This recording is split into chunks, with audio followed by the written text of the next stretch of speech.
Magagawa mo bang late-late ng isang tao nang dahil lamang sa uri ng kanyang trabaho? Isa na naman pong kwento ang aking ibabahagi sa araw na ito na talaga namang makapagbibigay sa atin ng maraming aral at inspirasyon.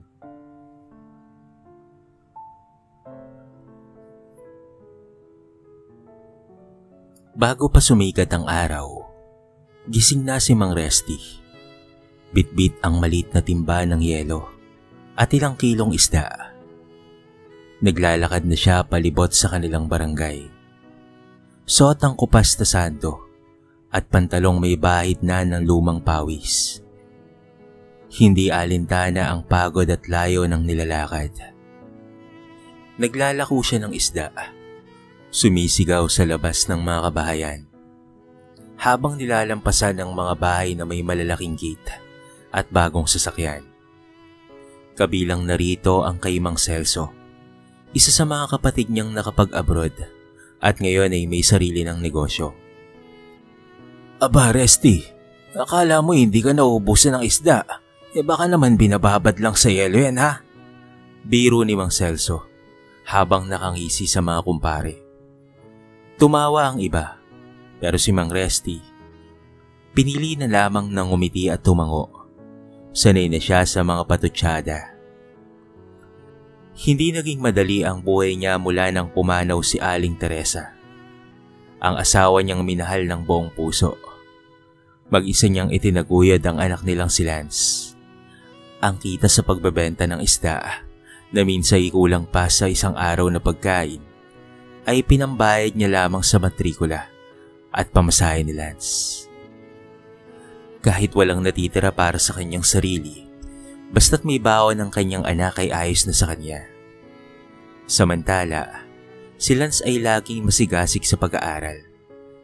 Kahit luma ang kanyang sapatos at madalas na punit ang bag, hindi ito naging hadlang para makakuha ng mataas na marka. Anak, pasensya ka na kung wala pa tayong pangbagong uniform ha? Sabi ni Mang Resty. Minsan habang tinatahi ang lumang polo ng anak. Ayos lang po yun tay. Mas importante pong nariyan kayo. Sagot ni Lance, sabay yakap sa amang amoy dagat at pawis. Lingid sa kaalaman ng karamihan, consistent honor student si Lance. Hindi man siya sikat sa social media o sa sports, kilala naman siya sa kanilang paaralan bilang tahimik pero matalinong estudyante. Lagi siyang inirerekomenda ng mga guro bilang huwaran sa klase. Pero sa barangay nila, si Lance ay anak lang ng mangingisda. Madalas siyang tuksuhin ng mga pinsan. Anak ni Mang Celso at Aling Nida na may mamahaling gadgets at kotse. Ano? Engineer daw? Baka naman magtinda ka lang rin ng isda tulad ng tatay mo. Sabi ng pinsan niyang si Carla. Minsang nagkita sila sa tindahan. Ngunit sa halip na masaktan, ay naging inspirasyon pa ito ni Lance. Sa tuwing pinagtatawanan ng ama niya, mas lalo siyang nagsusumikap. Hindi ko hayaang matulad ako sa kanila. Hindi ko ikakaya ang tatay ko. Bulong niya sa sarili, habang nagbabasa ng engineering book sa ilalim ng kandila. Tuwing gabi, sabay silang kumakain ni Mang Resty. Minsan lugaw lang, minsan sardinas. Pero laging may kasamang ngiti at kwento ng pag-asa. Balang araw anak, sambit ni Mang Resty habang tinatapik ang balikat ni Lance. Makakatikim rin tayo ng tagumpay sa buhay. Hindi man sa yaman, pero sa dangal. At doon nagsimula ang kwento ng amang amoy isda at anak na amoy pangarap. Mainit ang sikat ng araw nang dumating si Mang Resty sa bahay ng sister-in-law niya na si Aling Nida. May paanyaya kasi ito para sa kaarawan ng bunsong anak na si Arvin. Bitbit ni Mang Resty ang maliit na putahing ginataan na siya mismo ang nagluto. Hindi man marangya, pero galing naman ito sa kanyang puso. Nakasuot siya ng maayos na polo na medyo kupas at nakatsinelas lamang. Pagdating niya sa bakuran, halatang hindi siya bagay sa paligid. Malalaki ang lamesa. May mga balon at isang malaking lechon sa gitna. Napansin kaagad siya ng ilang bisita, lalo na ang mga kaanak nilang bihis na bihis. Ay, dumating ang amoy dagat, bulong ng isa. Nagdala pa ng ginataan. May cake na tayo rito. Imported pa. Dagdag pa ng isa pang kamag-anak habang nagtatawanan. Oy, Kuya Resty, salubong ni Aling Nida. Pilit ang ngiti. Puti naman at nakapunta ka. Sana next time mas presentable ka naman. Alam mo naman na marami tayong bisita. Ngumiti lang si Mang Resty. Pasensya na, ito lang ang nakayanan ko sabi niya habang iniabot ang dalang putahe. Tinanggap naman ito pero agad na itinabi na para bang hindi karapat-dapat na ihain. Lumapit si Lance sa ama at hinawakan ito sa braso. Naririnig din niya ang panlalait, hindi lang sa ama niya, kung hindi pati na rin sa kanya. Anak ng manging isda, usal ng pinsan niyang si Carla habang tinititigan ang sapatos ni Lance na halatang hiram. Pero si Lance, tumingala lang at ngumiti. Mas okay ng anak ng manging isda kesa naman sa anak ng mayabang, sagot niya sa tono ng paggalang, ngunit may itinatagong tapang. Napalingon ang ilan sa sagot niyang iyon. Tahimik, pero sa mata ng ilan, malinaw na tinamaan sila. Habang masaya ang karamihan sa paligsahan, sayawan at videoke, napansin ni Lance na abala ang mga pinsan sa cellphone. Pa-picture dito, video roon. Pero sa kabila ng marangyang handaan, kapansin-pansing malamig ang samahan. Puro pakitang tao, puro plastikan. Sa isang gilid, tahimik si Mang Resty habang pinagmamasdan si Lance. Hindi siya nakikisabay sa kasiyahan. Inilabas niya ang lumang larawan ng kanyang yumaong asawa mula sa pitaka. Ito ay si Teresa. Kung nakikita mo lang sana ang anak natin. Samantala, umakyat si Carla sa entablado para magpasalamat. Maraming salamat po sa mga nagbigay ng regalo para sa kapatid ko. Lalo na sa mga klase na pagkain. Yung iba dyan, next time po sana wag na lang pong magdala. Kung ay pipilit lang. Sabay sulyap kay Mang Resty. Nagtawanan ng ilan. Walang galang ang pamangkin niyang ito. Napakabastos tulad ng ama. Napalunok na lamang si Lance. Muntika na siyang tumayo pero pinigilan siya ng ama. Hayaan mo na sila anak, bulong ni Mang Resty. Basta tayo, may dangal at pagmamahal. Pag uwi nila, tahimik lamang ang dalawa. Pero sa isip ni Lance, nagniningas ang determinasyon. Makikita nila balang araw, bulong niya. Hindi yaman ang sukatan ng tagumpay. At ang tatay ko, siya ang tunay na mayaman. Sa lumang bahay ni Mang Resty, maagang nagigising si Lance upang pumasok sa paaralan. Pitpit ang lumang bag na may mga tahing kamay ng kanyang ama. Suot ang sapatos na nilagyan ng mga pandikit para lamang muling magamit. Wala siyang reklamo. Sanay na siya sa ganitong buhay. Masaya na siyang nakakapasok at natututo araw-araw. Sa mesa, naghain si Mang Resty ng mainit na lugaw.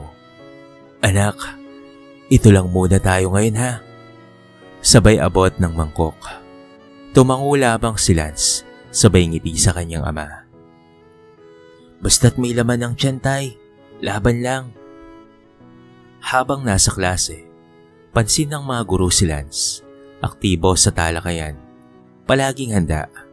Minsan, isang guro ang lumapit sa kanya matapos makakuha ng perfect score dahil sa pagsusulit. Lance, napakagaling mo talaga. May bala ka bang sumali sa science fair? Tanong ng guro. Opo, pero baka hindi po ako makasali kasi may bayad po yung materials. Mainang sagot niya. Narinig ito ng isang kaklase. Bakit ba kasi sumasali yan? Wala ka namang pambayad. Sayang lang, Lance. Sabi ng isa, sabay tawa ng ilan. Umuwi si Lance ng tahimik. Pagdating sa bahay, dadatnan niya si Mang Resty na nililinis ang mga isda. Tay, kailangan ko raw po ng pambili ng materyales para po sa school. Pero okay lang po kung hindi kaya, sabi niya habang inilalapag ang bag. Tumingin si Mang Resty at ngumiti. Bukas anak, maaga akong babangon. Pupunta ako sa kabilang barangay. Mas maraming bumibili roon. Hindi ko hayaang mawalan ka ng pagkakataon anak. Kinabukasan nga, dala ni Mang Resty ang lahat ng isdang naipon. Kahit malayo, nilakad niya ito upang makabenta. Pawisan at gutom, pero nakangiti pa rin siya habang iniisip ang pangarap ng anak. Sa hapon, may dalang papel at kaunting pera si Mang Resty. Anak, bayaran mo na yung kailangan mo ha. Nagtira lang ako ng barya para sa pamasahe ko bukas, sabi niya sabay abot ng pambili.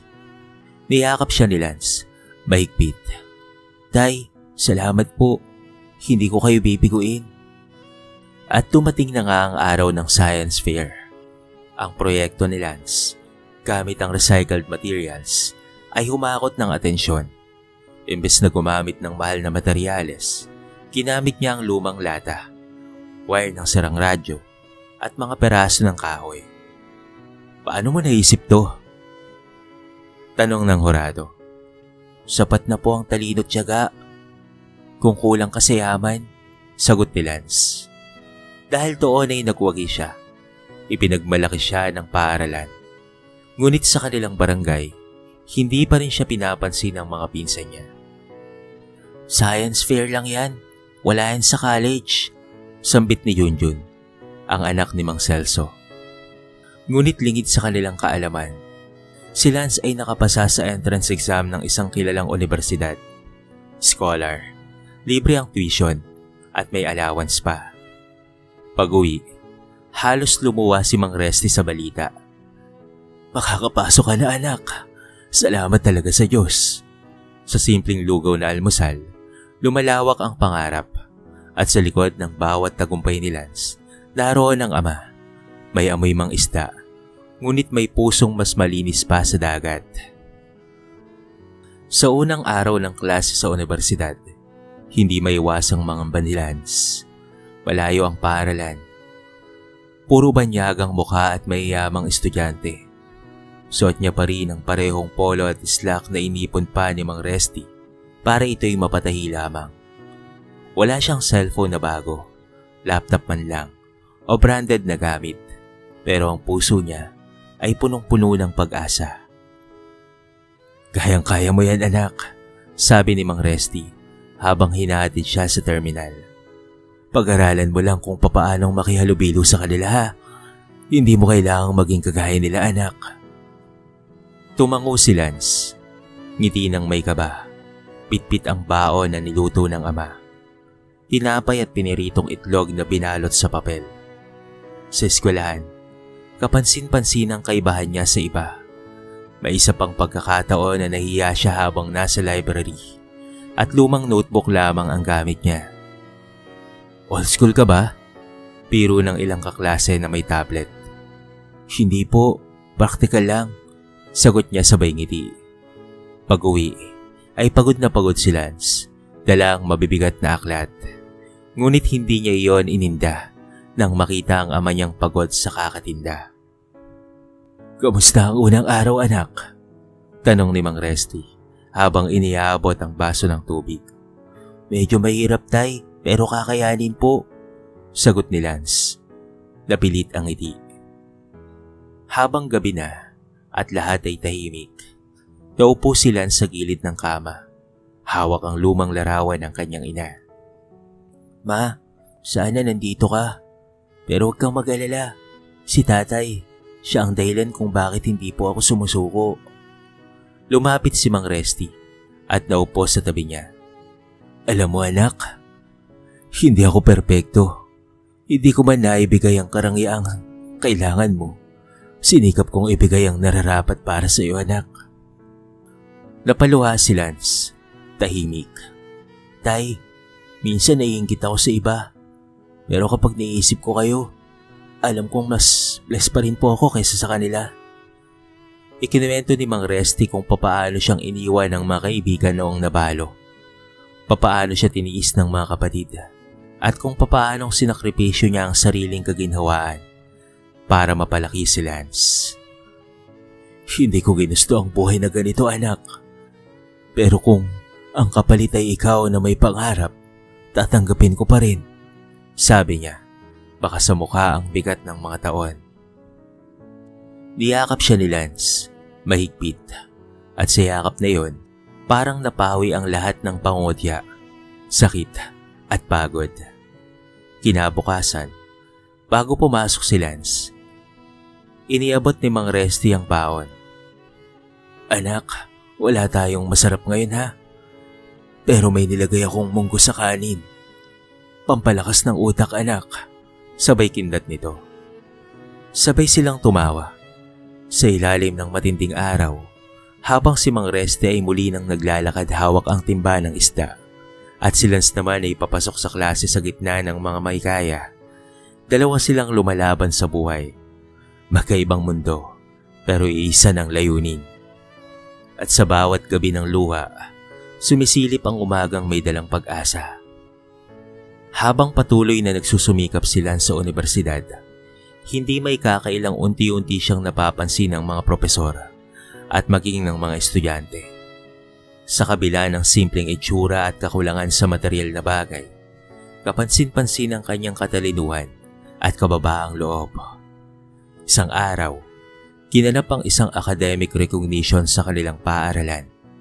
Ikinagulat ng marami ng tawagin ng pangalan ni Lance bilang isa sa mga top achievers sa buong department nila. Habang umaakit siya ng entablado, ilang estudyante ang nagtanong-tanong. Sino yan? Wala namang kagamit-gamit yan. Hindi ba siya yung anak ng mangingisda na matanda na laging sumasalubong sa gate? Lahat ay nagtaka, ngunit ang guro niyang si Ginoong Beltran tumayo at nagbigay ng mensahe. Hindi lahat ng matalino ay may kakayahang bumili ng mamahaling gamit. Minsan, ang tunay na matalino ay pinapakita sa tiyaga, disiplina at respeto. Tulad nitong si Lance, napakahusay niya. Hinahangaan ka ng buong paaralan, Lance. Nagpalakpakan ng marami, ngunit ang iba ay parang nadismayan. Ilang araw matapos iyon, bumalik si Lance sa kanilang barangay para magatid ng ilang papeles sa scholarship office ng munisipyo. Sa pagdaan niya sa bakuran ni Mang Celso, naroon ang mga pinsan at ilang mga kaanak. Napansin siyang dumaan at agad na nanlait. Oy, si Genius Boy, may medalya na naman. Hede wow, ani ng isang pinsan niya habang nakangising may halong pangungutya. Ngunit biglang may lumapit na barangay kagawad at tinapik itong si Lance. Lance, congratulations ha. Ang galing mo raw sa university. Proud kami sa'yo dito sa barangay. Tahimik ang lahat. Napatingin ang mga pinsan sa isa't isa. Halatang hindi nila alam ang mga nangyayari kay Lance. Engineer ka na raw next year? Tanong ng isa pang kagawad.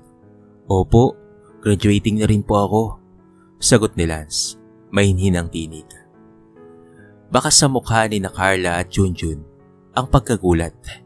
Hindi nila sukat akalain na ang binabaliwala nilang pinsan ay ang tinitingala na ngayon ng mga taga-barangay sa paglipas ng ilang mga taon. Pag-uwi ni Lance, sinalubong siya ng tatay niyang si Mang Resty. Bitbit ang kalahating kilong isda na hindi niya naibenta. Pasensya ka na, anak ha. Ito lang ang ulam natin ngayon. Ani nito. Ngunit saglit lang ay agad na ipinalita ni Lance ang nangyari. Tay, napansin na nila. Hindi lang po sa school, pati na rin po dito sa barangay natin. Proud po sila sa atin, tay. Napatigil si Mang Resty. Parang sumabog ang kanyang puso sa tuwa. Dati silang hindi pinapakinggan sa kanilang lugar. Nilalait ng mga kamag-anak. Pero ngayon, may mga tao nang nagsasabi na proud sila sa kanila. Samantala, hindi naman maipinta ang mukha ng mga kapatid ni Mang Resty. Ang ilan kasi sa mga anak ng mga ito ay nagsipagbuntis sa murang edad. Ang iba na may nabalitaan nilang nasangkot sa gulo sa kolehiyo. Wala sa kanilang nakapagtapos pa. Sa kanilang pagmamataas at yaman, wala ni isa sa mga anak nilang nagtagumpay. Ang akala nilang kahiyan sa pamilya, si Mang Resty at ang anak nitong si Lance ang siya pa palang magbibigay ng karangalan. At dito na nga nagsimulang gumuho ang pader ng pagmamataas. Unti-unti nang lumalantad ang katotohanang matagal na nilang tinatago. Sa tunay na buhay pala, hindi pera ang batayan ng tagumpay, kung hindi paninindigan, sakripisyo, at pusong punong-puno ng pag-asa.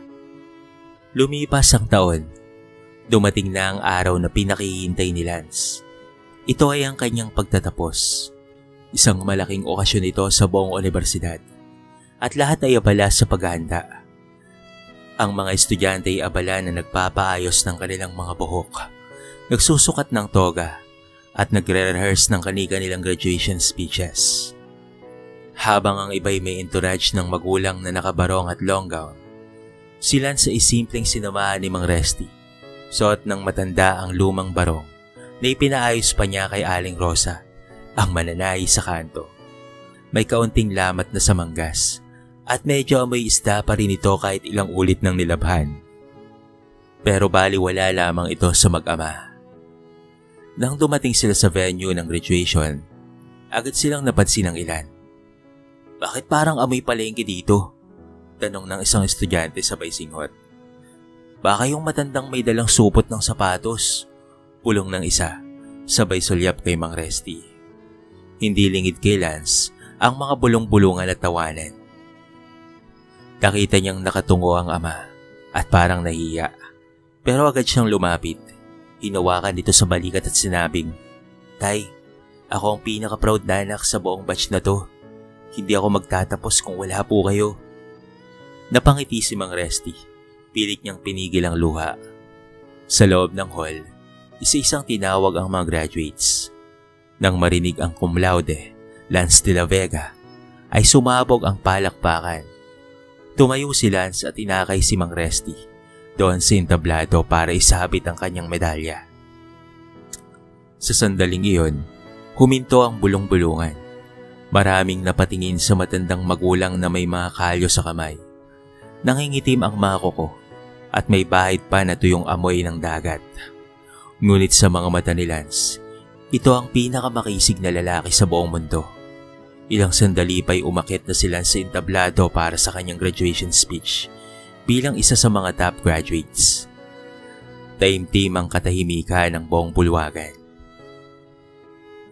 "Magandang araw po sa inyong lahat," panimula niya. "Ako po si Lance de la Vega, anak ng isang mangingisda. Wala kaming sasakyan, wala kaming lupa, at minsan wala ring ulam. Pero may isang bagay kaming sobra. Ito po ay ang pagmamahal at sakripisyo ng isang ama." Napatingin siya sa audience at doon niya nakita si Mang Celso at Aling Nita kasama ang kanilang mga anak. Tahimik ang mga ito at hindi makatingin ng diretso. "Maraming beses pong pinagtawanan ng tatay ko, minsan pati ako. Pero kung hindi dahil sa kanya, ay wala po ako rito. Ang amoy ng isda sa kanyang katawan ay amoy ng pagsusumikap. Ang bawat kalyo sa kanyang palad ay halik ng sakripisyo." Tumayo ang lahat, nagpalakpakan. Merong mga luha sa kanilang mga mata. Katahimikan ng paghanga. Maging ang mga dati ng lait, hindi na makatingin ng diretso. Habang pumababa sila sa entablado, agad niyang niyakap si Mang Resty. Pareho silang umiiyak ng sandaling iyon. Hindi dahil sa lungkot, kung hindi dahil sa tagumpay na bunga ng hirap, tiis, at pag-ibig. Sa wakas, ang dating pinagtatawanan ay pinapalakpakan na. Pagkatapos ng graduation, hindi pa rin tumigil ang pag-uusap-usap patungkol kay Lance at sa kanyang ama. Sa social media ng eskwelahan, nag-viral ang video ng kanyang speech. Maraming netizens ang nagkomento. "Hindi ko napigilan ng maluha. Ito ang tunay na tagumpay. Hindi yaman kundi sakripisyo. Saludo kay Tatay Resty," sabi ng mga komento. Sa barangay naman, naging usap-usapan ang tagumpay ng mag-ama. Ang dating nilalait, ngayon ay iniidolo na. Ang mga dati lumalait ay tila nawala ang lakas ng loob. Isang araw, may naganap na barangay assembly. Dinaluhan ito ng mga residente. pati na ang pamilya ni Mang Celso at Aling Nida. Ipinatawag si Lance upang magbigay ng mensahe bilang bagong graduate na nagbigay ng dangal sa kanilang lugar. Tumayo si Lance sa harap, suot ang medalya at simpleng polo. Hindi ko po akalaing darating ang araw na tatayo ako sa harap ninyo para po magsalita, hindi bilang anak ng mahirap, kung hindi bilang simbolo po ng sakripisyo ng mga magulang nating tahimik lamang na lumalaban sa araw-araw. Panimula niya. Napatingin siya sa mga pinsan niya. Tahimik ang mga ito. Parang hindi makapaniwala. Si Carla, ang laging mayabang, ay nakayuko lang. Hindi po naging madali ang lahat. May mga gabi pong wala kaming ulam at wala pong makain. May mga araw na pinagtatawanan kami dahil sa amoy po namin, sa itsura at sa suot. At lalo na po sa estado ng buhay. Pero hindi po kami bumigay. Dahil may pananalig at respeto kami sa isa't isa. Hindi ko po ito sinasabi para magyabang. Sinasabi ko po ito para ipaalala. Huwag po nating mamalitin ang mga taong tahimik lang na nagsusumikap. Minsan ang nilalait natin ngayon ay siya pang magbibigay sa atin ng hiya kinabukasan. Napatingin siya kay Mang Celso na nakayuko at hindi makatingin sa pamangkin. Ramdam ni Lance ang tensyon. Pero sa halip na batikusin, pinili niyang tapusin ang kanyang mensahe sa kabutihan. Sa lahat po ng mga kabataan, sana mas piliin nating pahalagahan ang ating mga magulang. Kahit amoy isda pa, kahit amoy langis, o may araw sila ang dahilan ng ating kinabukasan. Muling pumalakpak ang mga tao. Mailan pang lumapit kay Mang Resty upang makipagkamay. Kuya Resty, pasensya ka na dati ha. Hindi namin naisip na ganito kaganda ang pagpapalaki mo kay Lance. Sambit ng isang dating kapitbahay na minsang tumatawa sa kanila. Ngumiti si Mang Resty. Naku, wala yun. Ang importante natuto tayong lahat. Samantala, sa bahay nila Aling Nida, tahimik ang gabi. Si Junjun ay hindi nakapagtapos dahil sa bisyo. Si Arvin naman ay hindi makapasa-pasa sa kolehiyo dahil mahina ito sa klase. Nag-away ang mag-asawa. Bakit kasi puro yaman ang inuuna natin? Tignan mo si Kuya Resty oh, mas maayos pa ang anak niya. Sigaw ni Aling Nida kay Mang Celso. Ngunit huli na ang lahat. Samantala si Lance at Mang Resty, simpleng nagsasalo ng pritong galunggong at kanin. Nagtatawanan sa ilalim ng gasera. Anak, anong balak mo ngayon? Tay, mag-a-apply po ako bilang engineer. Pero bago po yun, gusto ko po munang magbakasyon. Kasama po kayo. Sa wakas, hindi lang boses ng katotohanan ang narinig, kung hindi boses ng dangal na matagal nang nilamon ng yabang ng iba. Lumipas ang ilang mga buwan. Si Lance isa ng lisensyadong engineer at nagtatrabaho sa isang kilalang construction firm sa Maynila. Bagamat inaalok siya ng mga mamahaling kondo, ay mas pinili pa rin niyang umuwi sa probinsya tuwing katapusan ng buwan upang makasama ang kanyang minamahal na ama. Minsan pag-uwi niya, sinalubong siya ni Mang Resty sa tabing dagat. Nasa isang bangkang gawa sa kahoy ang matanda, nag-aayos ng lambat. O anak, nariyan ka na pala, bungad ni Mang Resty, habang abalang inaalis ang nakakabit na basura sa lambat. Tay, may sorpresa po ako sa iyo. Ngumiti si Lance at iniabot ang sobre. Ano to anak? Tanong ng ama. Pirmahan mo po. Titulo po ito ng lupa at building permit para po sa bago mong tindahan ng isda at maliit na resto. Hindi na kayo kailangang maglako araw-araw, tay. Magkakaroon na po kayo ng sariling pwesto. Natigilan si Mang Resty. Tumulo ang luha niya habang nakatitig sa papel. Hindi siya makapaniwalang ang dating binabaliwala ng lahat. Ngayon ay may sarili ng negosyo na alay ng kanyang minamahal na anak. Hindi ko ito pinangarap anak para sa sarili ko. Gusto ko lang na makapagtapos ka. Alam ko po tay. At ngayon, ako naman po ang gaganti ng lahat ng sakripisyo nyo. Samantala, sa kabilang baryo, ibang eksena ang bumungad. Si Mang Celso ay nag-apply ng trabaho bilang tanod. Nawalan siya ng negosyo matapos magloko ang panganay. At mabuntis nito ang menor de edad na nobya. Si Aling Nida naman, ay hindi na kasing lakas manglait tulad ng dati. Tila ba kinain na ng karma ang yabang ng mga ito ngayon. Isang araw ay nag-cruise ang landas nila sa bayan habang namimili ang mag-ama. Ay si Engineer Lance, pati ng ilang mga tao. Nako, napakabait mo pa rin kahit sikat ka na. Hindi ka pa rin nagbago, sabi ng isang lola sa palengke. Napansin nila si Carla na naglalako rin ng kulay. Tumango siya rito. Hi Carla. Simpleng bati niya. Hindi makatingin si Carla. Nahihiya ito. Lance, pasensya ka na dati ha? Ngumiti lang si Lance. Wala yun. Sana okay ka lang. Maya-maya pa ay umalis na silang mag-ama. Bit-bit ang mga pinamili. Pagdating sa kanilang lumang bahay na ngayon ay pinaparenovate, muling nag-usap ang mag-ama sa harap ng bahay habang pinapanood ang paglubog ng araw. Tay, naisip ko pong magpatayo ng scholarship program para po sa mga anak ng mga mangingisda. Sa pangalan niyo po. Malaking karangalan yan anak. Deserve niyo po yan tay. Kayo po ang dahilan kung bakit ako naging ako. Tahimik silang nagyakap. Sa huli, hindi sukatan ng tagumpay ang yaman o estado sa buhay. Minsan, ito'y nasusukat sa pawis ng isang amang amoy isda. Pero may pusong gintong higit pa sa anumang diploma. At sa bawat patak ng luha na dumaan sa gutom, sa pangungutya, sa pagod, doon mas tumingkad ang tunay na mukha ng tagumpay. Makaraan ng 5 taon, isang malawak at modernong gusali ang itinayo sa mismong lugar kung saan dati ay nakatirik ang maliit at barong-barong na kubo ni Mang Resty. Sa harap nito, ay isang makintab na karatolang bakal na mayroong nakaukit. Resty de la Vega Foundation. Para sa anak ng mangingisda. Sa loob ng gusali ay may mga silid-aralan para sa mga scholar.